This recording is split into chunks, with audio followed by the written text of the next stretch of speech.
नाराजगी नहीं है, ये तो पैकेज की बात है। कल किसी और को देगी तो हो सकता है बिहार और आंध्रा के लिए बड़ा पैकेज लेकर के आए। एक सवाल है सर, क्या आपको लगता है कि इस बजट से समाजवादी खुश है? देखिए, जब तक किसान और नौजवानों के पक्की नौकरी का इंतजाम नहीं होगा तब तक कोई बड़ा लाभ नहीं पहुंचेगा जनता को। आपको लगता है कि असेंबली चुनाव जो होने वाले हैं आगामी, उसमें ये बजट असर करेगा, इनकी नीतियां असर करेंगी? स्वाभाविक है, क्योंकि सरकार जब चलती है सरकार के फैसलों से असर पड़ता है। आपको लगता है कि ये पूरा मॉडल अयोध्या जैसा कर रही है ये सरकार? टीकाकरण नहीं हुआ, खाना नहीं भर पेट में। कहीं ना कहीं न्यूट्रिशन मिशन इस मौजूदा सरकार में आप चीजें तो लेके आते हैं लेकिन आप उनको परस्यू नहीं करते हैं, विच इज वेरी सैड। तो आपको लग रहा है कि महिलाओं के हिसाब से इस बजट में जो प्रोविजंस होने चाहिए थे, एटलीस्ट न्यूट्रिशन होना चाहिए, लेके उनकी सेफ्टी को लेके होना चाहिए, महिलाओं के कुछ भी नहीं है। घर का किचन का ध्यान रखा गया है मैम? मैं समझती हूँ किचन का ध्यान नहीं रखा गया है क्योंकि सरकार महंगाई के बारे में कोई स्टेप्स लेना ही नहीं चाह रही है। और जहाँ तक हम देखेंगे तो जो परचेजिंग पावर है जो रूरल एरियाज में है वो लगातार घटती जा रही है, इसके ऊपर भी कोई ध्यान नहीं दिया गया है। और ना ही अंग्रेजी में कहूँ, आपको विरोध नहीं? It's an underwhelming budget. I didn't hear anything about the key issues facing the common people of our country. There was no mention of Manrega. There was no mention or insufficient mention of any steps taken to improve the income of the ordinary person. We have seen far too little from the government when it comes to taking care of the severe income disparities in this country. Job creation, there was a token gesture made towards that, but unfortunately very short on specifics. And I personally welcome only one provision, which is this abolition of the tax on angel investors.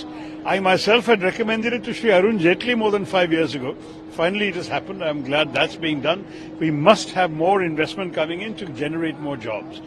But otherwise, I find very little in terms of any good creative ideas when it comes to generating more jobs in our economy and more opportunities for young people and for those at the bottom of the pyramid to improve their incomes. We will have to study the budget in much more detail, but I would say it's an underwhelming budget.